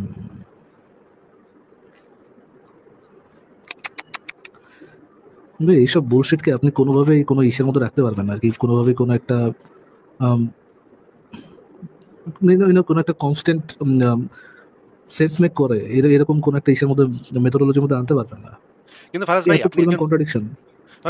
প্রকৃত ঈমানদার হতে হলে আপনার একই সাথে বিশ্বাস করতে হবে যে আল্লাহ পাকের কালামে কোনো পরিবর্তন হয় না এবং আল্লাহ পাক মাঝে, মাঝে আ আগের আয়াত বদলে নতুন আয়াত দিতে পারেন। দুটোই একই সাথে আপনার আলহামদুলিল্লাহ, বিশ্বাস করতে হবে। আলহামদুলিল্লাহ। যখন বাঙালি একই সাথে বাক স্বাধীনতা এবং ব্লাসফেমি আইন দুইটাই চায়, দুইটাই ভাই, দুইটাই, হ্যাঁ, দুইটাই লাগবে, আমার বাক স্বাধীনতা লাগবে, ব্লাসফেমি আইন লাগবে, দুইটাই সাইমultaneously। ফুয়াদ ভাই বলেন। এই টপিকে আমার আর কিছু বলার নেই। আপনি যদি কিছু বলতে চান শেষ করেন, নতুন টপিকে যাই। পরে ভাই আবার আমাকে ওই টপিকের জন্য সময় দিবেন না। বলবেন যে আচ্ছা, ঠিক আছে। ঠিক আছে, আপনি এই যে কি যেন একটা সরি কি যেন বলতে নিছিলেন সেটা বলে শেষ করেন, তারপর নতুন টপিকে যান। আপনার মনে সরি আছে না, কিনা সায়েন্স, শেষ সায়েন্স। টাইম মানে শেষ টাইম আপনার সাথে কথা বলছিলাম, আমি ফারাজ ভাইকে মানে আকীদা বিষয়ে বই পড়ার কথা বলছিলাম। আপনি তখন এসে মানে একটু রাগান্বিত হয়ে বললেন যে ভাই মানে আমি বই পড়ছি, আপনার যে বেশি পড়ছে। আসলে ভাই আপনি এক্স্যাক্টলি কোন বই পড়ছেন, কোনটা বই পড়েননি ভাই আমি তো জানি না। তাই না? জায়গায় বেজায়গায় এই টাইপের মানে উদ্ভট মানে উপদেশ না দেওয়াটাই ভালো। এখন ভাই আমি মানে আমার দৃষ্টিকোণ থেকে যে আমি বলছি, আপনি ভাই বলতে পারেন ভাই আমি এই বই পড়ছি, কিন্তু আসলে কেন রেগে গেলেন এটা আমি মানে আমার নিজের একটু মানে অদ্ভুত লাগছে। মানে ধরেন যেখান থেকে সেখান থেকে এক পোলাপান যারা মানে ইসলামের কিছুই জানে না, তারা এসে যদি এই উপদেশ দেওয়া শুরু করে তখন তো মেজাজ খারাপ হবেই। কারণ ভাই এটা উপদেশ তো আমারও না, আমি বললাম তো যে কিছু আলেমদের কাছে যখন জিজ্ঞেস করছিলাম তারাই বলছে যে আকীদা সম্পর্কে সঠিক জ্ঞান না রাখলে মানুষ মানে সংশয়বাদী হয়ে যায়, তো এই জন্যই বললাম আর কি। আচ্ছা, আচ্ছা। আপনি এটা ভেরিফাই করলেন যে আপনি কি এটা ভেরিফাই করছেন যে আসিফ ভাইয়ের উপরে একই জিনিস হয়েছে, নাকি ভেরিফাই না করে আপনার কাছে মনে হয়েছে যে ঈশার কথা সত্য, আলমদের কথা সত্য, এবং আসিফ মহিউদ্দিন যেহেতু ইয়ে করে নাই, যেহেতু আকিদার বই পড়ে নাই, এই জন্য তার সমস্যা হচ্ছে? আপনি এটা ভেরিফাই করছেন নাকি ভেরিফাই ছাড়াই এই কনক্লুশনে পৌঁছে গেছেন? ভাই ওই জন্যই তো সেদিন প্রশ্নটা করছিলাম, আর ভাই আর প্রশ্নটা ভাই না না আপনার কাছে আপনি ছিল তো, আসিফ ভাই তো তখন ছিলেন না আপনার এখানে। আপনার না না না প্রশ্ন আমার সাথে কি কথা হয়েছিল আমার মনে নেই। আমি এটা নিয়ে মানে যখন এই টপিকটা নিয়ে আর কি যেভাবে তুলছেন ওটা নিয়ে কথা হচ্ছিল আর কি। আসিফ ভাই যে চেতে গেল ওটার কথাই বলতেছে আর কি। আম, আচ্ছা, আপনি নিজে কি আকিদার বই পড়েছেন ইয়া ভাই, ফুয়াদ ভাই? পড়েছি ওই যে আপনার ইমাম আবু হানিফার লেখা ফিকুল আকবর, যেটাকে বলা হয় ইসলামী আকীদার, যেটা জি। হচ্ছে মানে ওল্ডেস্ট আচ্ছা বই আর ভাই, কি, ওটা তাহলে পড়েছি। তাহলে দেখি তো ভাই, আম, ইসলাম অনুযায়ী আল্লাহর উপর বিশ্বাস এটা কি প্রমাণের বিষয় না ইমানের বিষয় ভাই? এটা ভাই ফুয়াদ, ইমানের বিষয়, ইমানের আকীদার বিষয় অনুযায়ী মানে এটাতে, ইমানের বিষয়। মানে এটাতে আপনাদের কি করা লাগবে না, এটাতে আপনাদের প্রমাণ চাইতে হবে না বা প্রমাণ পাওয়া লাগবে না, এটাতে আপনার কি করতে হবে, অন্ধবিশ্বাস করতে হবে, যেহেতু নবী বলছে এটাতে আপনার অন্ধবিশ্বাস করতে হবে নাকি? কোরআনের আয়াত আছে একটা যে শুনলাম মানলাম, আপনি যেটা বলে থাকেন, এই আয়াতটা কোরআনে আছে, এই কথাটাই কোরআনে লেখা, যে তারা বলে এই তো মানে আমরা তো এই কথা, শুনলাম এবং মেনে নিলাম। এইটাই তো মানে অন্ধবিশ্বাস করলেন নবী মোহাম্মদ দ্য পেডোফাইল, তিনি যা যা দাবি করবেন ওটাতে আপনি শুনবেন আর মানবেন, অন্ধবিশ্বাসী তো আর কি, তাই না? তো হ্যাঁ চিন্তা করেন একটা একটা জিনিস একটু, একটা জিনিস চিন্তা করেন, একজন পেডোফাইল আপনার কাছে ইয়ে নিয়ে আসছে, কিতাব নিয়ে আসছে, এবং আপনাকে শর্ত দিচ্ছে যে ইসলামে আসার জন্য আপনার কিছু কিছু বিষয় অন্ধবিশ্বাস করতে হবে, উইদাউট এনি এভিডেন্স প্রমাণ করে মানে মেনে নিতে হবে। প্রথমত মেনে নেবেন there is a god name Allah, Allah নামের একটা গড আছে, তার এই অ্যাট্রিবিউট এবং সবগুলোতে আপনাকে অন্ধবিশ্বাস করতে হবে। এবং দ্বিতীয় অন্ধবিশ্বাস করতে হবে যে ওই আল্লাহ একটা কিতাব পাঠাইছে। তৃতীয় অন্ধবিশ্বাস করতে হবে কিতাবটা পাঠাইছে তার কাছে একটা রাসূলের কাছে, ওই পেডোফাইলের কাছে পাঠাইছে। হ্যাঁ, ওই পেডোফাইলের কাছে পাঠাইছে এবং সেই পেডোফাইল হচ্ছে কি আপনার নবী এবং রাসূল। চিন্তা করেন, ওই পেডোফাইল আপনাকে যেটা দিচ্ছে, যে জিনিসটা অফার করতেছে, আল্লাহ অফার করতেছে, আল্লাহর কোরআন অফার করতেছে এবং নিজেকে নবী হিসেবে অফার করতেছে, পুরাটাই, পুরা সিস্টেমটাই হচ্ছে কি আপনার অন্ধবিশ্বাস। চিন্তা করতে পারেন, you guys are been duped by a fucking paedophile. পুরো সিস্টেমটা হচ্ছে আপনার অন্ধবিশ্বাস, এবং এটা তো আপনার যাচাই বাছাই চলবে না। আপনার কি করতে হবে, শুনবেন আর মানবেন। আচ্ছা, এখন আমি ভাই একটা কথা জিজ্ঞেস করতে চাই যে আপনি যেহেতু আল ফিকুল আকবর পড়ছেন, ডক্টর আব্দুল্লাহ জাহাঙ্গীর যে বইটা অনুবাদ করছে এবং যে বইটা কথিত ইমাম আবু হানিফার লিখিত, ডক্টর আব্দুল্লাহ জাহাঙ্গীরের অনুবাদিত পড়ছেন, তাই না? যে ওনার অনুবাদ এবং ব্যাখ্যা হ্যাঁ। এই বইটার একটা অধ্যায় আছে। সেই অধ্যায়টার নাম হচ্ছে ইলমুল আকিদা বনাম ইলমুল কালাম। এই অধ্যায়টা পড়ছেন আপনি? পড়ছি, তবে ভাই এখন কিছু জিজ্ঞেস করলে আসলে বলতে পারবো না। আমি এটা প্রায় আজ থেকে 3 বছর আগে পড়ছিলাম, আমাকে আরেকবার বের করে এটা দেখতে হবে, আর বইটাও আমার কাছে নাই, বাসায় রেখে আসছি। আচ্ছা, এই অধ্যায়টা তো যতদূর মনে আছে, সামারি মনে থাকলে হবে। এই অধ্যায়টার ভিতরে বলা আছে যে যুক্তিবিদ্যা চর্চা করা, যুক্তিবিদ্যা পড়ালেখা করা, দর্শন, যুক্তিবিদ্যা এগুলা পড়ালেখা করা ইসলামে সম্পূর্ণ নিষিদ্ধ, এবং যে হচ্ছে যুক্তিবিদ্যা চর্চা করবে তারে গাধার পিঠে চড়াইয়া পিটাইতে পিটাইতে, ইমাম শাফি বলছে যে যুক্তিবিদ্যার চর্চা করবে তারে গাধার পিঠে উঠাইয়া, এবং ইমাম আবু হানিফা এটা বলছে যে এই শাস্ত্রে যে পাণ্ডিত্য অর্জন করবে সে হবে ধর্মত্যাগী এবং ইসলাম থেকে বহির্ভূত বলে গণ্য হবে। এবং আরেকজন বলছে, ইমাম শাফি সম্ভবত বলছে যে এরে গাধার পিঠে চড়াইয়া খেজুরের ডাল দিয়া জুতা দিয়ে পিটাইতে পিটাইতে মহল্লায় ঘুরাইতে হবে, যে হচ্ছে যুক্তিবিদ্যা চর্চা করছে। তার মানে আমি বলতে চাচ্ছি যে এই বইটা অনুসারে যুক্তিবিদ্যা বা দর্শন চর্চা করা তো ইসলামে সম্পূর্ণ নিষিদ্ধ, হারাম একটা জিনিস, তাই না? যদি এরকম লেখা থাকে তাহলে অবশ্য হতে পারে। আচ্ছা, লেখা আছে কিনা আমি এই মুহূর্তে বের করে আপনাকে দেখাই দিচ্ছি, দিলে দুধ কা দুধ পানি কা পানি হয়ে যাক। আমরা তবে আমি নিজেরা। এ বিষয়ে একটা বিষয় আমার মনে পড়ে গেল, যদি বলেন তো বলতে পারি, প্রসঙ্গত কিনা আমি জানি না, আমি কি বলবো ভাই? এই যে আমার কাছে বইটা খোলা আছে, দেখেন, বই বই খোলা। হ্যাঁ, এই যে আল ফিকুল আকবর ইলমুল আকিদা বনাম ইলমুল কালাম। আচ্ছা, হ্যাঁ, আমি এর একটু মূল বের করে দিই। তৃতীয় পরিচ্ছেদের না? আচ্ছা। আ এই যে এই ১ম পর্ব ৩য় পরিচ্ছেদ ৪ নম্বরে বলা আছে ইলমুল আকিদা বনাম ইলমুল কালাম। এখানে যে জিনিসটা বলা আছে যে দর্শন শাস্ত্র পাঠ করা, পড়া, এই নিয়ে গবেষণা করা, এই নিয়ে চিন্তা ভাবনা করা, এগুলা আমরা দেখি। এই যে এখানে চলে আসি সরাসরি। দর্শন ভিত্তিক বিভাগ তো না, অনেক বড় এই চ্যাপ্টার। এত পড়তে গেলে অনেক সময় লাগবে। আপনি বাসায় বইসা পইড়া নিয়েন। এইটুকু পড়েন তো দেখি এখানে কি লেখা? এক শুক্রবারে আবু হানিফা রাদিয়াল্লাহু আনহু আমার হাত ধরে মসজিদে প্রবেশ করেন। তিনি দ্বীন বা আকীদা বিষয়ে বিতর্কে বা কালাম চর্চায় লিপ্ত একদল মানুষের নিকট গিয়ে গমন করেন এবং আমাকে বলেন, বেটা, যে ব্যক্তি এ শাস্ত্রে পারদর্শিতা অর্জন করবে সে জিন্দিক ত্যাগী বা ধর্ম অবমাননাকারী বলে আখ্যায়িত হবে এবং ইসলামের পরিমণ্ডল থেকে বহির্ভূত বলে গণ্য হবে। এভাবে সে এমন অবস্থায় পৌঁছবে যে তার দ্বারা কোনো কল্যাণ সাধিত হবে না। হাম্মাদ ইবনে আবি হানিফা বলেন, আমি এরূপ বিতর্কের বিষয়ে খুবই আগ্রহী ছিলাম। শায়েখ রাদিয়াল্লাহু এর কথার পরে আমি এ জাতীয় বিতর্ক পরিত্যাগ করি। আচ্ছা ঠিক আছে। খুব ভালো পড়েছেন। আচ্ছা আমরা আরো নিচে দেখি আরো কি এখানে কি লেখা আছে পড়েন তো? মুতাজিলা পণ্ডিত বিশর আল মাসিরি কি বলেছেন? ও হ্যাঁ, এই সনদটা মনে পড়তেছে। মুতাজিলা বিষয়ে তো লেখা ছিল। আচ্ছা, কালামের জ্ঞানই হলো প্রকৃত অজ্ঞতা, আর কালাম সম্পর্কে অজ্ঞতাই হলো প্রকৃত জ্ঞান। এটা আবার কেমন কথা হলো? ইলমুল মানে হচ্ছে কালামের সুখ্যাতির অর্থ তাকে জিন্দিক বা অতি বিশ্বাসী ধর্মত্যাগী বলা অবিশ্বাসী, হবে। অবিশ্বাসী ধর্মত্যাগী। কালাম বলতে এখানে ইলমুল কালাম বোঝানো হচ্ছে। মানে হচ্ছে দর্শন শাস্ত্র। না, ১ম লাইনটা কি একটু ব্যাখ্যা করতে পারেন? বুঝলাম না। কালামের জ্ঞানই হলো প্রকৃত অজ্ঞতা, আর মানে কালাম সম্পর্কে অজ্ঞতাই হলো প্রকৃত জ্ঞান। মানে যুক্তিবিদ্যা বা ফিলোসফি, দর্শন এই সম্পর্কে জ্ঞানই হচ্ছে প্রকৃত অজ্ঞতা। মানে ফিলোসফি সম্পর্কে আপনি যদি জ্ঞান অর্জন করেন বা যুক্তিবিদ্যা সম্পর্কে যদি আপনি জ্ঞান অর্জন করেন সেটা আপনার প্রকৃত অজ্ঞতা। আর এই সম্পর্কে যদি আপনি অজ্ঞ থাকেন তাইলেই আপনি প্রকৃত অর্থে জ্ঞানী। কথাটা কি বোঝা গেল? হ্যাঁ, এবার বুঝতে পারছি। আচ্ছা, ইলমুল কালামে সুখ্যাতির অর্থ হচ্ছে জিন্দিক বা অবিশ্বাসী ধর্মত্যাগী বলা হবে। মানে আপনি যদি ফিলোসফিতে বা আপনি যদি যুক্তিবিদ্যায় সুখ্যাতি অর্জন করেন তাহলে আপনাকে অবিশ্বাসী ধর্মত্যাগী বলা হবে। আচ্ছা, আরো দেখি ইমাম শাফি কি বলেছেন একটু পড়েন তো? আচ্ছা, ইমাম শাফি রহমতুল্লাহ আলাইহি বলেন, যারা ইলমুল কালাম চর্চা করে তার বিষয়ে আমার বিধান এই যে তাদেরকে খেজুরের ডাল ও জুতা দিয়ে পেটাতে হবে। এভাবে মহল্লায় মহল্লায় ও কাবিলা সমূহের মধ্যে ঘুরিয়ে নিয়ে বেড়াতে হবে এবং বলতে হবে, যারা কিতাব ও সুন্নাত ছেড়ে ইলমুল কালামে মনোনিবেশ করে তাদের এই শাস্তি। আচ্ছা। তার মানে আমরা তো বুঝতে পারলাম মানে ধর্ম বিষয়ে কোন ধরনের যুক্তি প্রয়োগ বা যুক্তি বিদ্যা বা দর্শন, ফিলোসফি এই জিনিসগুলা প্রয়োগ করা ইসলামে কি হালাল নাকি হারাম? হ্যাঁ, আর এ বিষয়ে আমি কিছু আলেমদের মানে মানে বিখ্যাত মানে একটা কথা আছে যে যুক্তি দিয়ে ইসলাম চলে না, এরকম একটা কথা প্রচলিত। হ্যাঁ, হ্যাঁ, সেটা তো আছেই। কিন্তু যুক্তি দিয়ে চলবে তো নাই। কিন্তু যুক্তিবিদ্যা যে সম্পূর্ণ হারাম সেটা তো আপনি ক্লিয়ার হইলেন, তাই না? হ্যাঁ, আলেমদের মতামত তো তাই বলা হচ্ছে। এটা ইমাম আবু হানিফার আকীদাও এটা এবং সমস্ত আলেমদের মতামতই তো এটা। এবং হযরত আলীও এই কথা বলছে। সেটা আমি বের করে একটু পরে দেখাবো। হযরত আলীরও এই বক্তব্য যে ইসলাম যুক্তি দিয়ে কোনদিন ইসলামকে করা যাবে না, যাচাই করা যাবে না।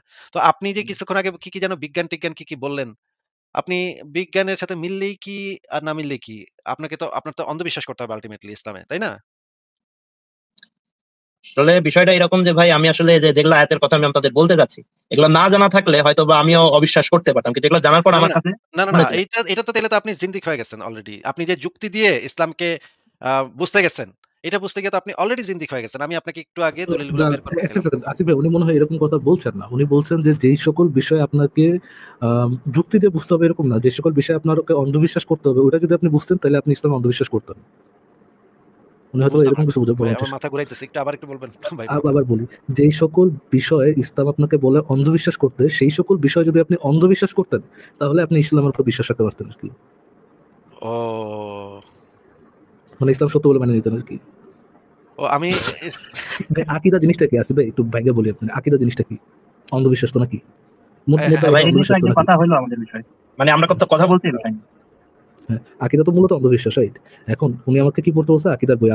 আপনাকে আকীদার বই তো পড়তে বলছে। মানে অন্ধবিশ্বাসের বই পড়তে বলছে, কি, কি বিষয় আপনাকে অন্ধবিশ্বাস করতে হবে। এখন মানে আপনাকে, সে তো যুক্তির কথা বলতেছে না, আপনাকে অন্ধবিশ্বাসের কথা বলতেছে যে এই বিষয়ে যদি আপনি এই অন্ধবিশ্বাস করেন তাহলে আপনি বুঝতে পারবেন ইসলামটা সত্য। বুঝতে পারছেন? মানে এই বিষয়ে যদি আপনি মানে যুক্তিটা আমি করেন তখন তাহলে আপনি অন্ধবিশ্বাস বুঝবেন। করতে পারবো। হ্যাঁ, অন্ধবিশ্বাস করতে পারবেন যে ইসলামটা সত্য। হ্যাঁ? আ মানে উনি যুক্তির কথা বলতেছে না যে এই যুক্তি বুঝে আপনি বুঝতে পারবেন ইসলাম সত্য। না, না, না, না, না, না, না, দিস ইজ বুলশিট। সে বলতেছে ও! এই বিষয়ে যদি আপনি অন্ধবিশ্বাস করেন তাহলে আপনি বুঝতে পারবেন ইসলামটা সত্য। ও মানে উনি আমাকে তাহলে আপনি প্রস্তাব করছেন যে উনার একটা অন্ধবিশ্বাসের বই আছে। সেই অন্ধবিশ্বাসের বইটা ফলো করে আমিও যদি ঠিক একইভাবে অন্ধবিশ্বাসটা করি, তাহলে আমি এই অন্ধবিশ্বাসটা করব যে ইসলাম সত্য। তখন আর যুক্তি দিয়ে আমি যাচাই করাটা বন্ধ করে দিতে পারব। নাকি ফারাজ ভাই এটা? Hallelujah brother, hallelujah. আলহামদুলিল্লাহ ব্রাদার। এখন আপনি বুঝতে পেরেছেন। You are enlightened now brother. Welcome to আল wow! Islam brother. Wow! Fantastic. Fuad ভাই আপনি কি আমাদেরকে এই প্রস্তাব দিচ্ছিলেন যে আপনারা কেন এই অন্ধবিশ্বাসের বইটা পড়ে ইসলামের এই বিষয়গুলাতে অন্ধবিশ্বাস কেন করছেন না? যুক্তিকে কেন বাতিল করছেন না? যুক্তি দিয়ে কেন চিন্তা করছেন? কেন অন্ধবিশ্বাস করছেন না? অন্ধবিশ্বাস করলেই তো আপনারা বুঝতে পারতেন যে ইসলাম সত্য ধর্ম। নাকি এটা আপনি প্রস্তাব করছিলেন নাকি? ভাই আমি তো মানে এভাবে প্রশ্ন করিনি। আমি আপনাকে আরেকবার ক্লিয়ার করি। আমি আলেমদের বা না, কারো না কাছে জিজ্ঞেস করছি যে মানুষ আপনি কেন কি আকীদার ওয়েট। আপনি কি আকীদার বই থেকে এমন কোন মোক্ষম যুক্তি আপনি পেয়েছেন? যে মোক্ষম যুক্তিটা না, না পড়লে মোক্ষম যুক্তি না, না, না। আকীদা থেকে কি আপনি মোক্ষম যুক্তিকে অফার করতেছেন নাকি আকীদার বই কিতাব থেকে কি বিষয় অন্ধবিশ্বাস করতে হবে সেই জিনিসটা অফার করতেছেন আসিফ ভাইকে? কোনটা করতেছেন? হ্যাঁ, হ্যাঁ। আকীদার বইতে মানে কি আপনি এমন কোন যুক্তি পাইছেন যেটা একদম খুব চমৎকার যুক্তি যেটা দিয়ে নাস্তিকদের একদম যুক্তি দিয়ে বুঝায় দেয়া যায় যে ইসলাম সত্য? নাকি আকীদার বইতে আপনি পাইছেন কিছু অন্ধবিশ্বাস, সেই অন্ধবিশ্বাসগুলো আমি কেন অন্ধবিশ্বাস করতেছি না, এটা নিয়ে আপনি একটু বিরক্ত হয়ে গেছেন যে, "হ্যাঁ, অন্ধবিশ্বাস করতেছে না, দেখছো? কত বোকা নাস্তিকরা অন্ধবিশ্বাস করতেছে না। সবকিছু যুক্তি করে। কি বোকা!" কোনটা কি করছেন বলেন তো? আসলে আমি আলেমদের কাছে জিজ্ঞেস করছিলাম যে আপনারা কেন নাস্তিক, মানে আপনারা শুধু না, অনেকে কেন মানে ইসলাম থেকে মানে নাস্তিক হয়ে যায়। তারা বলে যে আকীদা মানহাজ সম্পর্কে মানে নলেজ না থাকা বা মানে এই বিষয়ে ধারণা না থাকা। তো আকীদা আমি ভাইরে এইজন্য ভাই, আপনাদের আকীদা ভাই, ভাই কোশ্চেন করে কি আপনি জান কই ভাই? একটু কি ভাই মগজটা কাজ করে না ভাই? সিম্পলি মগজটা কাজ করে না। আকীদা মানে তো অন্ধবিশ্বাস নাকি? ভাই, ফুয়াদ ভাই। ভাই শোনেন, বুঝতে পারছি যে আপনারা ফুয়াদ ভাই, আকিদার কনসেপ্টে বিশ্বাসী না। আমার কাছে এটা ক্লিয়ার হয়ে গেছে। আচ্ছা, বিশ্বাসী আকীদা না মানে হলে কি আপনি অন্ধবিশ্বাসী আমাদেরকে কেন? বুঝায় দেন। আপনি আমাদেরকে বুঝান ভাই। আকীদা এই যে আকীদার বইটা দেখাইলাম, সেই আকীদার বইতেই তো লেখা আছে যে যুক্তি কখনো ব্যবহার করা যাবে না। যুক্তি ব্যবহার করা হারাম ইসলামে। নাকি ভাই? এটা তো আপনি দেখছেন তাহলে তাহলে নিজের চোখে। তাহলে আকীদা কি? মানে যুক্তি আকীদা এটলিস্ট ভাই জিনিসটা বুঝতে পারলাম। আকীদা অন্য যাই হোক, যুক্তি না। তাহলে আকীদা জিনিসটা কি? আকীদা মানে তো আমরা যত জানি বিশ্বাস বা বিশ্বাস মানে এখন এই বিশ্বাসগুলা কি কি বিষয়ে আমরা অন্ধবিশ্বাস। জানি। অন্ধবিশ্বাস ভাই, যুক্তি ছাড়া দাবি অন্ধবিশ্বাস। তো মানে যে কোনো দাবি যেটা পিছনে যুক্তি নেই অন্ধবিশ্বাস, রাইট? যেসব বিষয় আপনাকে অন্ধভাবে মেনে নিতে হবে, সেটা একটু আগে আপনি বললেন শুনলাম আর মানলাম, রাইট? ওটাই তো হ্যাঁ। ফুয়াদ ভাই। না, না ফারাজ ভাই ওনাকে একটু জিজ্ঞেস করেন অন্ধবিশ্বাসের সংজ্ঞাটা কি একটু জিজ্ঞেস করেন ওনাকে। উনি বলেন অন্ধবিশ্বাসের ফুয়াদ সংজ্ঞাটা ভাই, আমাকে বলেন বলতে তাহলে আকীদা আর অন্ধবিশ্বাসের মধ্যে পার্থক্যটা কি আমরা একটু বুঝে দেন ভাই। আবার ভাই একই কোশ্চেন। আচ্ছা, আকীদার আকীদার মানে অন্ধবিশ্বাস মানে কোন একটা বিষয়ে মানে যেটার প্রমাণ নেই, কিছু নেই, আমি মানে কোন সাইন যুক্তি নেই, আমি নেই, সেটা বিশ্বাস করে নিলাম। কোনো প্রমাণ নাই, যুক্তি নেই, আপনি বিশ্বাস করে নিলেন। হ্যাঁ, আর আকীদা কি? আকীদা মানে আকীদা মানে তো বিষয়টা অনেকটা ওরকমই দাঁড়াচ্ছে মনে হচ্ছে। তবে আকীদা মানে হচ্ছে এটা যে আল্লাহ তাআলার উপর বিশ্বাস।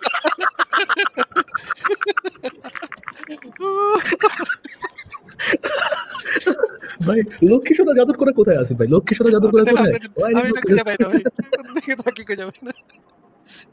লক্ষ্মী সোনা জাদুর করে কোথায় ভাই?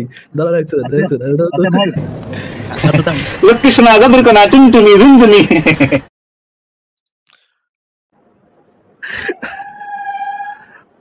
আচ্ছা আকিব কি ভাই, অবস্থা হ্যালো। ভাই? আপনি আমি যে টপিকে কথা বলতে চাচ্ছি আপনি কি আজকে কথা বলবেন? আর লম্বা করলে মনে হচ্ছে পরে সময় পাওয়া যাবে না। আচ্ছা আমি একটু দাঁড়ান আপনাকে একটু আমাকে একটু টাইম দেন। আমি একটা জিনিস একটু লিখতেছি এখানে।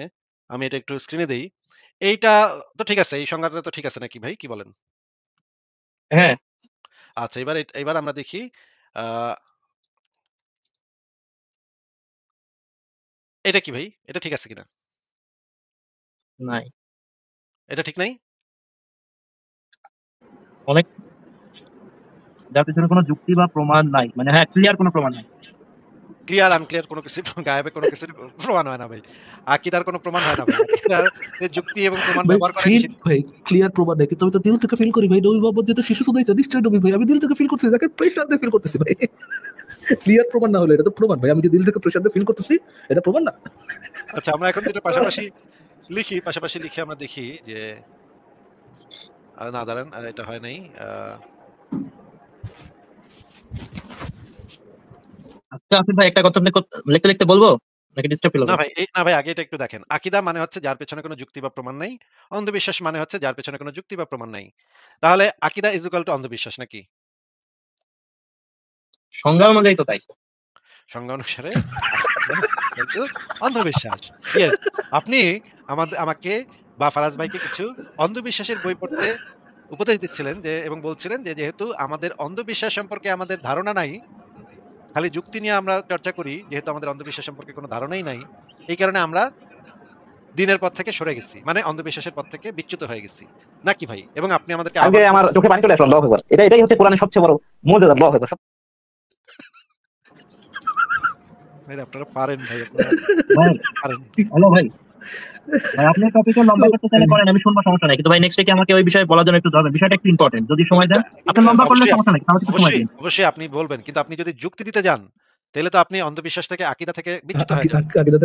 আকিদাতে বেড়ে গেছে। আচ্ছা ভাই, এই বিষয়ে আমি অবশ্যই জানবো আরো, মানে সেটা কি। না, আপনাকে আমি আপনার নাম বলা নাম আপনি বলছেন এই বইটার নাম আল ফিকুল আকবর। এই বইটা আপনার মুখ থেকে বেরিয়েছে। সেই বই থেকে আমি আপনাকে বের করে দেখাইছি যে আকীদার বিষয়ে কোন যুক্তি প্রমাণ ব্যবহার করা, ফিলোসফি ব্যবহার করা, কালাম শাস্ত্র ব্যবহার করা সম্পূর্ণ নিষিদ্ধ। ইমাম শাফি যদি আপনারে পাইতো তাইলে আপনারে গাধার পিঠে চড়ায় জুতা দিয়ে বাড়িতে পুরা মহল্লা ঘুরাইতো। যেহেতু না হ্যাঁ, ইমাম শাফি যেহেতু বাইচা নাই, আপনি বাইচা গেছেন। কিন্তু আপনি খবরদার কোন যুক্তি ব্যবহার কইরেন না। আসলে এটা একটা বিষয় বলি, আপনার যদি আপনার বলেন। আকীদা গ্রন্থে এই বিষয়ে সরাসরি নিষেধাজ্ঞা আমি আপনাকে দেখায় দিচ্ছি। এখন যদি আপনি আমাকে কোন ধরনের যুক্তি দেখাইতে চান বা চেষ্টা করেন, তাইলে তো আপনি আপনার একটা কুফরি করবেন, আপনি জিন্দিক হয়ে যাবেন এবং আপনার আকীদা থেকে আপনি বিচ্যুত হয়ে যাবেন। সেই কাজটা কি আপনার করাটা উচিত হবে ভাই? এবং আপনাকে গাধার পিঠে চড়াইয়া মুখে চুনকালি মাখাইয়া এলাকা ঘুরাইতে হবে ভাইয়া। আচ্ছা ভাই, আমি কোনো কিছু দেখাবো না, আমি জাস্ট একটা কোয়েশ্চেন করবো, আপনিই বলবেন, আমি কিছু বলবো না, আপনিই বলবেন। আমার কোয়েশ্চেনটা বলতে আমরা গেলে আমাকে আমরা 2 আমরা মিনিট। কিন্তু আমরা কিন্তু আপনাকে গাধার পিঠে চড়াইতে চাই না ভাই। ইসলাম আপনাকে গাধার পিঠে চড়াইয়া জুতা দিয়ে বাইরাইয়া মহল্লা ঘুরাবে যদি আপনি আকীদা বিষয়ে যদি আপনি কোন যুক্তি বা ফিলোসফি বা যুক্তি বিদ্যা এগুলা প্রয়োগ করেন। মানুষের জন্য ক্লিয়ার করে দেন, ভাই, মানুষ তো আর কি আর যদিও বুঝে না না। কিছু মানে না ভাই, আমি ইসলামের আপনার কাছে জাস্ট একটা ইসলামের যে কোয়েশ্চেন করতে বিষয়গুলোতে চাই। অন্ধবিশ্বাস করতে হয়, একটা সেকেন্ড, ইসলামের যে বিষয়ে অন্ধবিশ্বাস করতে হয় সেই বিষয়ে যদি আপনি কোনো যুক্তি দিতে চান তাহলে আপনাকে কি করতে হবে আসি ভাই? গাধার পিঠে চড়াইয়া জুতা দিয়ে বাড়িতে মহল্লা ঘুরাইতে হবে ভাই। এটা আমার কথা না। আলহামদুলিল্লাহ, আলহামদুলিল্লাহ। আমরা চাই না কিন্তু। আমরা চাই আপনারা যুক্তি দিয়ে চিন্তা করেন। আমরা বলি আপনারা যুক্তি দিয়ে চিন্তা করেন। অন্ধবিশ্বাস কইরেন না। আচ্ছা, ফুয়াদ ভাই আপনার কি মনে হয় অন্ধবিশ্বাস করাটা বেটার একটা ভালো পদ্ধতি নাকি যুক্তি দিয়ে চিন্তা করাটা একটা ভালো পদ্ধতি? আসলে ভাই আমি আই- যুক্তিবিদ্যা সম্পর্কে তত জানি না। তবে আমার পার্সপেক্টিভে যদি বলেন যে আমি কোন একটা বিষয়ে বৈজ্ঞানিকভাবে ব্যাখ্যা মানে নিতে পারি। যে একটা বিষয় বলা আছে তার না, বৈজ্ঞানিক না, ব্যাখ্যা। এখন না, না যুক্তি একটা আর জিনিস বৈজ্ঞানিক অ্যা একই নাকি আমি তা বলতে না, পারব না না। বুঝেন নাই। সত্য জানার জন্য কোন পদ্ধতিটা বেটার? অন্ধবিশ্বাসের পদ্ধতিটা বেটার নাকি যুক্তির পদ্ধতিটা বেটার? ভাই বললাম তো, এখন সেটা বৈজ্ঞানিক হলে তো অবশ্যই আমরা সেটাকে মানে হেল্পফুল হিসেবে নিতে পারি। যেহেতু আর এই বৈজ্ঞানিক ইয়ে তো মানে আমাদের জন্য না। এটা হচ্ছে যারা অবিশ্বাসী বা যারা খ্রিস্টিয়ান বা হিন্দু তাদের ক্ষেত্রে আমরা এটা ব্যবহার করতে পারি। ভাই বিজ্ঞান জিনিসটা দাঁড়ায় আছে ফিলোসফির উপরে। ফিলোসফি হচ্ছে সমস্ত জ্ঞানের জননী। হ্যাঁ? ফিলোসফির ফাউন্ডেশন হচ্ছে যুক্তি এবং প্রমাণ। এবং বিজ্ঞান জিনিসটা দাঁড়ায় আছে ফিলোসফির উপরে। ঠিক আছে? তার মানে এই সমস্ত জ্ঞান বিজ্ঞানের যে সারা পৃথিবীতে যত জ্ঞান বিজ্ঞান আছে সেই যত সব জ্ঞান বিজ্ঞানের ফাউন্ডেশন হচ্ছে ফিলোসফি এবং ফিলোসফির ফাউন্ডেশন হচ্ছে যুক্তি এবং প্রমাণ। সায়েন্টিফিক মেথোডোলজি তো আসছে ফিলোসফি থেকে। এক্সাক্টলি। তাহলে আ আপনার পদ্ধতিটা হচ্ছে অন্ধবিশ্বাস আর সারা পৃথিবীর সমস্ত জ্ঞান, বিজ্ঞান, ফিলোসফি, ম্যাথমেটিক্স যত ধরনের জ্ঞান আছে সমস্ত কিছুর ফাউন্ডেশন হচ্ছে যুক্তি এবং প্রমাণ। এখন আপনাকে আমার প্রশ্ন হচ্ছে যে আপনি সত্য জানার জন্য কোন পদ্ধতিটাকে বেটার মনে করেন? উম কোন মানে একটা বিষয় সত্য কিনা সেটা জানার জন্য। হ্যাঁ। যুক্তি তথ্য প্রমাণ অবশ্যই। অন্ধবিশ্বাসকে আপনি বেটার মনে করছেন? আপনি তো ভাই আপনার আকীদা গ্রন্থ থেকে তে লেখা আছে। আপনি এটা যদি ব্যবহার করেন তাহলে তো আপনি জিন্দিক, ধর্মত্যাগী।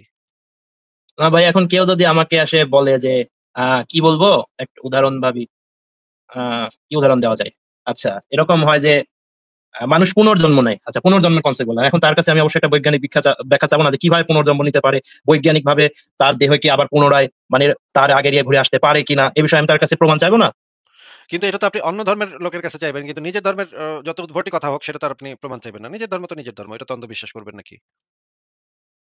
আচ্ছা ভাই, এই বিষয়টা আমার কাছে জটিল হয়ে যাচ্ছে। আমি আমি প্রশ্ন করতে না, চাই না, ভাই না। আপনাকে। এটা যেটা করতে হবে যে অন্য ধর্মের যে গালগপ্প আছে এগুলো যদি আপনি শুনেন তাহলে আপনি তখন খুবই যুক্তিবাদী হয়ে যাবেন। বলবেন, "হাই তোমাদের হনুমান দেবতা সূর্যরে খাইয়া ফেলছে। এটা কি কখনো সম্ভব? কি বোকা হিন্দুরা কত বোকা। ওরা এই সমস্ত উদ্ভট সমস্ত জিনিসপত্রে বিশ্বাস করে। ওরা এত অশিক্ষিত, এত বোকা, এত মূর্খ। কোন যুক্তি ব্যবহার করে না। যুক্তি ব্যবহার করলেই তো বোঝা যায় যে এগুলো সমস্ত পুরোনো দিনের গালগপ্প।" অন্য ধর্মের ক্ষেত্রে আমরা অবশ্যই যুক্তিকে ব্যবহার করিব। কিন্তু যখনই সেটা নিজের ধর্মে চলে আসবে, ইসলাম ধর্মের ক্ষেত্রে চলে আসবে, যেখানে বলা হচ্ছে যে হযরত মুহাম্মদ নাকি আঙ্গুলের ইশারায় চাঁদকে ২ ভাগ করেছে এবং ১ ভাগ নাকি পড়েছে পাহাড়ের এপাশে, আরেক ভাগ পড়েছে পাহাড়ের ওপাশে। এই কথাটা যখন আমি শুনবো তখন আর যুক্তিকে ব্যবহার করব না। তখন বলব মাশাআল্লাহ, সুবহানাল্লাহ, আলহামদুলিল্লাহ। এটা বলিলেই তো আমার ঈমানটা পোক্ত হইবে। নাকি ফারাজ ভাই কি বলেন? ফারাজ ভাইয়ের বোধহয় একটু লাইনের সমস্যা। আ বে বে ফুয়াদ ভাই আপনি কি বলেন? আপনি তো অন্য ধর্মের ক্ষেত্রে ঠিকই যুক্তি ব্যবহার করবেন কিন্তু নিজের ধর্মে তো আর যুক্তি ব্যবহার করা যাবে না নাকি? আচ্ছা ভাই, অন্য ধর্মের ক্ষেত্রে তো বিষয়টা মানে বিজ্ঞানের সাথে মিলছে না। কিন্তু আপনার মনে আছে আপনার সাথে ১ম আলোচনায় আমি আপনাকে ভূচৌম্বকীয় ইয়ে বা এরকম বিষয় বলছিলাম যে পৃথিবীর না ভাই, মানে আপনাকে যেটা জিজ্ঞেস করতেছি সেটার উত্তর দেন যে অন্য ধর্মের ক্ষেত্রে আপনি যুক্তিকে ব্যবহার করবেন, প্রমাণকে ব্যবহার করবেন এবং হাসাহাসি করবেন যে ওরা কত অশিক্ষিত মূর্খ, কত কুসংস্কারাচ্ছন্ন, অন্ধবিশ্বাসী পাগল হিন্দুরা অন্ধবিশ্বাস করতেছে এই সমস্ত হাবিজাবি কথায়। কিন্তু আপনার ধর্মটা আপনাকে কি শেখাচ্ছে? আকীদা গ্রন্থ আপনাকে শেখাচ্ছে যুক্তিকে ব্যবহার না করে অন্ধবিশ্বাস করতে নাকি ভাই? কিন্তু ভাই আমি আমি মানে এই বিষয়ে বিজ্ঞানের হচ্ছে সাহায্য নেই। কেন সেটাই আমি আপনাকে আপনাকে বিজ্ঞানের বলতে চাচ্ছি। আপনার বিজ্ঞানের সাহায্য নেওয়ার তো কোনো স্কোপই তো আপনার ধর্মে আপনাকে দেয় নাই। আপনাকে তো বলে নাই যে বিজ্ঞানের সাহায্য নিয়ে তোমরা ইসলাম ধর্ম পালন করো। এটা তো কখনো বলে নাই। যুক্তিকে বরঞ্চ উল্টাটা বলা আছে যে তোমরা যুক্তিকে ব্যবহার করা যাবে না। এটা বলা আছে। ভাই এখন ওটা কিছু আলেমের কথা, তো এখন তাদের সাথে দ্বিমত পোষণকারী কোনো আলেম থাকতে পারে।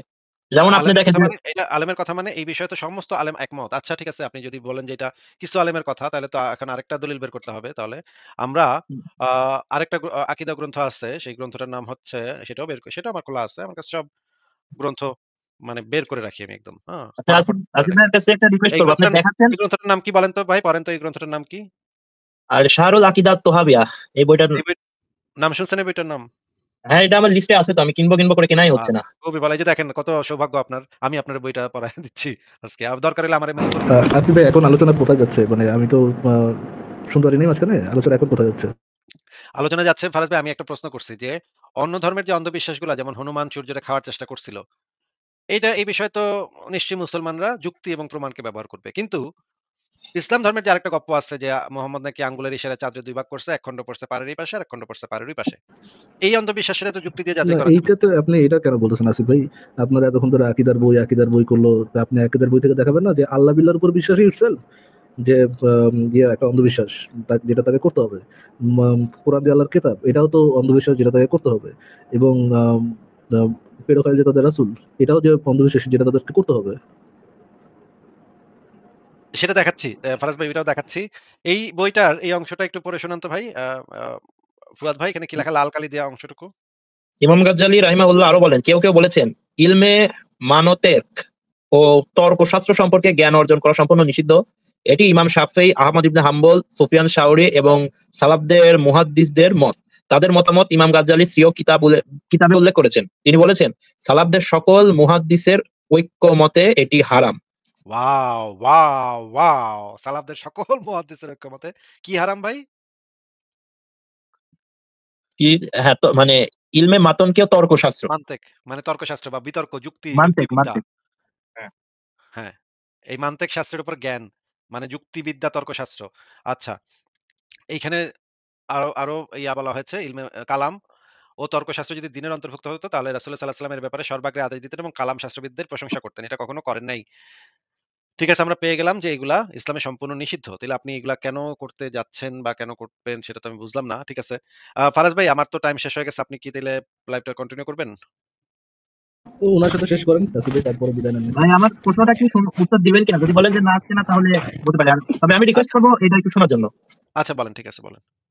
আচ্ছা ঠিক আছে, আমি যেটা বলতে চাচ্ছিলাম, আমাকে একটু 2 মিনিট সময় দিবেন, মানে একটু লম্বা টেস্ট, আমি চেষ্টা করবো 2 মিনিটের মধ্যে শেষ করে দেওয়ার। আচ্ছা,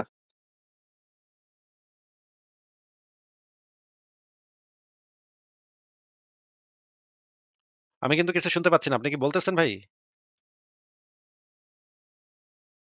এটা টপিকটা নিয়ে আমি কিছু কথা বলতে চাচ্ছি, মানে আমার একটা কোশ্চেন আছে এই টপিকে অল্প ফুয়াদ ভাই সামান্য আপনার বলার পর আমি আপনার তো কথা শুনতেই পাইনি এতক্ষণ। আপনি চুপ করে ছিলেন নাকি কথা বলছেন? বলছি। আরে আচ্ছা, আস্তে আস্তে বলতেছি যে আমি মৌমাছি সম্পর্কে কিছু বলবো, তারপর আপনাকে একটা প্রশ্ন করবো, আপনি একটু শুনবেন, জাস্ট 2 মিনিট, আমি শর্ট করে আচ্ছা বলবো। বলেন ভাই, এই বিষয়ে সংশয়.com এ অলরেডি লেখা আছে ভাই। মৌমাছি ফিমেল নাকি মেল এগুলো নিয়ে ভাই হাজার লাইভ হয়ে গেছে ভাই।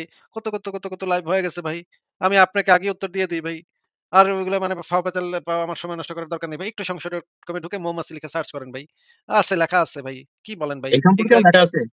আপনি মানে হপায় আইছেন নাকি আমাদের মানে লাইভ কি হপায় শুনেন নাকি ভাই? কি ভাই কই থেকে আসেন ভাই? ভাই আপনাদের লাইভ নিয়মিত শুনি না, তবে কিছু কিছু লাইভ শুনি। আর আপনার সংশয়.com এ সব লেখা আমার পড়া হয়নি। আমি এই বিষয় নিয়ে মানে ইন্টারেস্টেড হয়েছি এ খুব রিসেন্ট। মৌমাছি, মৌমাছি শব্দটা যে আ ইনহেরিটলি এইটা যে একটা ফিমেল বাচক শব্দ আরবিতে বিভিন্ন ভাষাতে মেল ফিমেল আছে। এটা জানেন যে কয়েকটা ভাষা আছে যেই ভাষাগুলোতে মেল ফিমেল প্রত্যেকটা জিনিসের যেমন জার্মান ভাষায় প্রত্যেকটা জিনিস চেয়ার, টেবিল এগুলার একটা মেল ফিমেল আছে। এটা জানেন আপনি? জার্মান ভাষা আছে কিনা জানি না, তবে আমাদের বাংলা ভাষা আছে, ইংলিশ ভাষা আছে, আরবিতেও আছে, না, বিষয় না নেই। বাংলা ভাষায় নাই তো। বাংলা ভাষায় নাই। বাংলাদেশে আছে। কোন বাংলা ভাষা পড়েন ভাই? বাংলা ভাষায় চেয়ার মেল ফিমেল হয়, টেবিল মেল না, ফিমেল হয়। চেয়ার মানে মানে জড় পদার্থের ক্ষেত্রে নাই, তবে জীবের ক্ষেত্রে আছে। না আমি যেটা বলতেছি জার্মান ভাষাতে এই যে জড় পদার্থগুলারও মেল ফিমেল আছে। যেমন ধরেন চেয়ারের মেল ফিমেল আছে, টেবিলের মেল ফিমেল আছে। প্রত্যেকটা জিনিস প্রত্যেকটা ওয়ার্ডের মেল ফিমেল আছে। এইটা আরবি ভাষাতেও ওয়ার্ডের মেল ফিমেল থাকে। জার্মান ভাষাতেও ওয়ার্ডের মেল ফিমেল থাকে। বাংলা ভাষাতে এই সব ওয়ার্ডের মেল ফিমেল থাকে না। এটা কি ফর এক্সাম্পল আপনার আরো ছোট করে বুঝাই দিই। বাংলা ভাষায় যেমন আপনি গরু গরু বলেন, গরু তো মেল, নিদার মেল আর ফিমেল। গরুর স্ত্রীবাচক এবং পুরুষবাচক আলাদা আলাদা শব্দ আছে, যেমন ষাঁড় আছে, গাভী আছে, কিন্তু গরু ইটসেলফ কোনো ইয়ে না, মানে এটা মেল বা ফিমেল না। কিন্তু অন্য অনেক ভাষায় গরু পুরাটাই ইটসেলফ একটা ফিমেল বাচক শব্দ হইতে পারে। ফর এক্সাম্পল জার্মানের কথা বলো, জার্মান হচ্ছে চা, চা হচ্ছে কি মেল না ফিমেল আছে ভাই? চা মনে হয় মেল, রাইট? চা মেল, বা বিয়ার হচ্ছে ফিমেল, এরকম। আম, এই জিনিসগুলোরও আলাদা আলাদা ইয়ে থাকে, এই জিনিসগুলোরও আলাদা আলাদা লিঙ্গ থাকে আর কি। যেটা আসলে বোঝা যাচ্ছে যে আমি যতদূর বুঝলাম সেটা হচ্ছে আরবিতে মৌমাছি ইটসেলফ, মানে পুরুষ মৌমাছি মহিলা মৌমাছি এরকম না, মৌমাছি শব্দটাই একটা ফিমেল বাচক শব্দ, নাকি আসিফ ভাই? হ্যাঁ, ইনহেরিটলি এটা একটা ফিমেল বাচক শব্দ।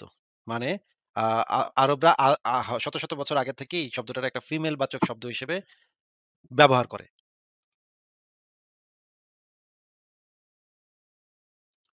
আচ্ছা, আপনাকে আমি কয়েকটা উদাহরণ দেখাতে পারি যে আ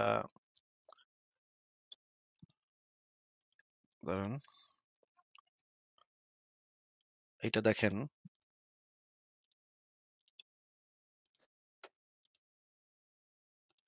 এই স্ক্রিনটা কি দেখা যাচ্ছে? দাঁড়ান। এই স্ক্রিনটা কি দেখা যাচ্ছে? জি, জি দেখা যাচ্ছে। এটা হচ্ছে জার্মান ভাষায় কয়েকটা উদাহরণ আমি দেখাচ্ছি। আ জেন্ডার অ্যান্ড ডেফিনিট আর্টিকেল। এইখানে MANN এটা হচ্ছে মান, হ্যাঁ? এটা হচ্ছে জার্মান ভাষায় ম্যান। ইংরেজিতে যেটা ম্যান, এটা জার্মান ভাষায় হচ্ছে মান। এইটার আগে বসবে der, মানে হচ্ছে এটা যেহেতু একটা মাস্কুলিন, এইজন্য এটার আগে সবসময় বসবে আর্টিকেল বসবে der। ফেমিনিন হচ্ছে ফ্রাউ, ফ্রাউ হচ্ছে মানে মেয়ে, মহিলা। এটার আগে বসবে ডি। ঠিক আছে? এটা একটা ফেমিনিন ওয়ার্ড, এই কারণে এটার আগে বসবে ডি। আর কিন্ড মানে হচ্ছে চিলড্রেন বা চাইল্ড, এটা হচ্ছে একটা নিউট্রাল জেন্ডার, এইজন্য এটার আগে বসবে ডাস। এইভাবে দেখেন প্রত্যেকটা শব্দের আগে ডেড, ডি, ডাস এই শব্দগুলো বসবে। এই যে যেমন দেখেন লাস্টে একটা আছে ল্যান্ড। ল্যান্ড হচ্ছে একটা জার্মান ভাষায় একটা নিউট্রাল ওয়ার্ড, এই কারণে ডাস ল্যান্ড। ডাস ল্যান্ড। ল্যান্ড এটা মানে এটা হচ্ছে তো কান্ট্রি। বুঝবেন আসিফ ভাই, পাশেটা দেখেন, দিন আক্ট, এটাতে দেখেন, এইটা রাত ইনহারেন্টলি একটা ফিমেল শব্দ। ডেয়ার টাগ, এটা ইনহারেন্টলি একটা মেল বাচক শব্দ। হুম, দ্য ডে, এবং দিন দ্য ডে। আপনি যখন গুড নাইট বলবেন, আপনার বলতে হবে গুটে নাক্ট, গুটে, হ্যাঁ? মানে হচ্ছে গুটে, এই যে এ আছে, ডি এর সাথে এ, ডি এর কারণে এ হয়ে গেছে। আর এটাই বুঝতেছে না, ওনারা গুটে না বুঝেছে যে কি অবস্থা আছে ভাই, আর জার্মান যদি আপনি ইয়ে ওয়ান ক্লাস নিয়ে নেবেন। আর যদি আপনি গুড ডে বলেন তাহলে আপনার বলতে হবে গুটেন টাগ। হ্যাঁ? গুটেন টাগ। তখন আপনি বলবেন গুটেন। হ্যাঁ? ওইটা হচ্ছে মাস্কুলিন, টাগটা মাস্কুলিন দেখে এটার সাথে, যদিও এখানে আর যুক্ত করা হওয়ার কথা, কিন্তু এখানে হবে এন যুক্ত হবে। গুটেন টাগ। আর নাক্ট হইলে সেটা হবে গুটে নাক্ট। ঠিক আছে? কারণ নাকটা হচ্ছে ফেমিনিন একটা ওয়ার্ড। এইভাবে প্রত্যেকটা ওয়ার্ডের অনেকগুলা ভাষা আছে, যে এই ভাষাতে প্রত্যেকটা ওয়ার্ডের মেল, ফিমেল, নিউট্রাল এই জিনিসগুলা আলাদা, আলাদা করা। যেগুলা হচ্ছে আ অনেক পুরনো যেই ল্যাঙ্গুয়েজ গুলা, সেই ল্যাঙ্গুয়েজ গুলাতে এরকম থাকে।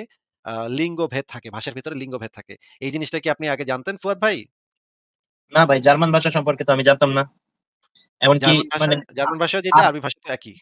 সিস্টেম আরবি ভাষা একই। সম্পর্কে আমি তো মানে ব্যাকরণ তো জানি না, আরবি ব্যাকরণ যে ওখানে আসলে কি মানে এক্সাক্টলি কোন শব্দের মেল আছে, ফিমেল আছে, কোনগুলার আছে বা কোন শব্দ ব্যবহার হইছে। আমি বই টয়ে বিভিন্ন রেফারেন্স বই ভাই, যতটুকু পেয়েছি এই যে ততটুকু। একটু আগে যেটা দেখাইলো আপনাকে, বলেন তো ভাই, রাত কি পুরুষবাচক না নারীবাচক, ম্যাসকুলিন না ফেমিনিন? জার্মান ভাষা অনুযায়ী তো রাত তো হচ্ছে নারীবাচক। বাংলায় কি পুরুষবাচক না নারীবাচক, কোনটা বাংলায়? বাংলায় বাংলায় কি এই বিষয়ে ব্যবহার করা যায়, মানে ফিমেল ওয়ার্ড কি ব্যবহার করা দূর বলে ভাই, যে এই রাত্রি? দূর ভাই, আপনি জানেন না ইয়ে কি পুরুষ বাংলায় রাত পুরুষবাচক শব্দ না নারীবাচক শব্দটা জানেন আপনি? আমার ক্লিয়ার মনে বাংলা নাই যেটা ভাই, নিউট্রাল, বাংলা ব্যাকরণে আমি ভাই বাংলা যেটা খুবই দুর্বল ভাই, আমি আর বলতে পারবো না। আচ্ছা, কি ভাই, ফারাজ ভাই, আমার মনে হয় উত্তরটাকে দেয়া হয়ে গেছে। আপনি এই জিনিসটা নিয়ে একটু চিন্তা করেন, এনালাইসিস করেন। কিছু, কিছু ভাষাতে যে মেল ফিমেল আলাদা আছে সেইটা নিয়ে একটু পড়ালেখা করেন। ভাই, একটু একটা কথা বলে দিই ফুয়াদ ভাই। এখানে যারা লাইভ করে না, তারা এইগুলা পইড়া এক্কেরে জ্বালা করছে, বুঝছেন?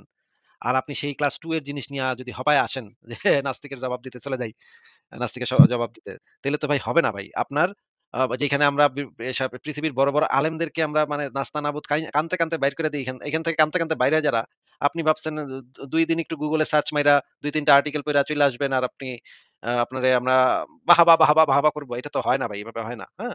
একটু বেশি পড়ালেখা করতে হবে। এখানে আইসা কথা বইলা একটু সুবিধা করতে হইলে আরো অনেক পড়ালেখা করতে হবে ভাই। এইটুক ভাই পড়ালেখাতে হবে না।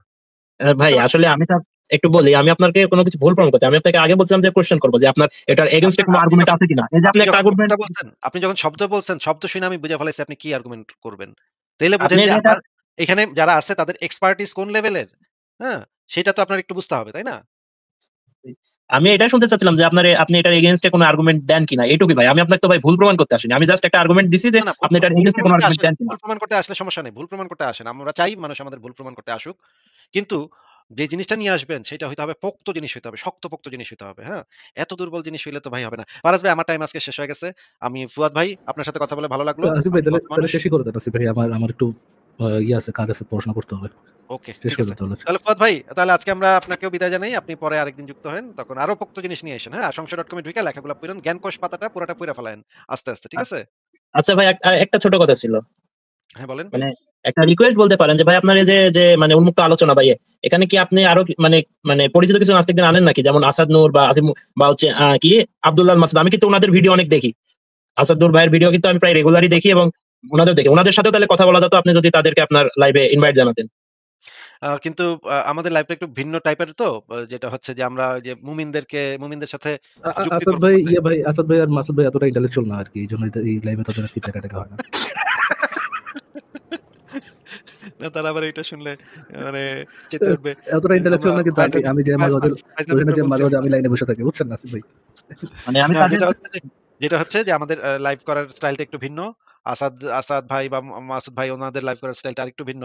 এই কারণে আমাদের সাথে হয়তো একটু পার্থক্য আছে ওনাদের। কিন্তু ওনারাও মাঝে, মাঝে যুক্ত হন। যখন দরকার পড়বে তখন আমরা তাদেরকে মানে নিয়ে আসতে আসাদ পারবো। ভাইয়ের মতো আমরা তো তুনো না যে সবাই আদর করে বুঝায় বুঝাই ইয়ে করবো, ভাই আপনার স্টাইলের সাথে আগের মিলান। কিছু লাইভে কিন্তু আপনার আগের কিছু লাইভে দেখছি কিন্তু যে আসাদ ভাই যুক্ত হতেন বা মানে দর্শকদের সাথে কথা বলতেন। আমি আগের কিছু লাইভ দেখছি, হয়তো বা আজ থেকে ৫-৬ মাস আগের দু একটা লাইভ আমি দেখছি।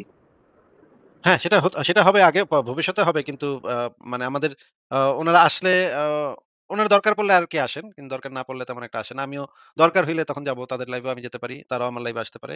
কিন্তু সেটা দরকারের উপরে প্রয়োজনের উপর নির্ভর করে। আ ঠিক আছে। তাহলে ফুয়াদ ভাই আর আজকে তাহলে আর বিদায় ভাই জানাই। আরেকটা ছোট্ট কথা বলবো, জাস্ট বলেই শেষ করে দিব। মানে রিকোয়েস্ট, হ্যাঁ, মানে একটা রিকোয়েস্ট করে শেষ করব। হ্যাঁ বলেন।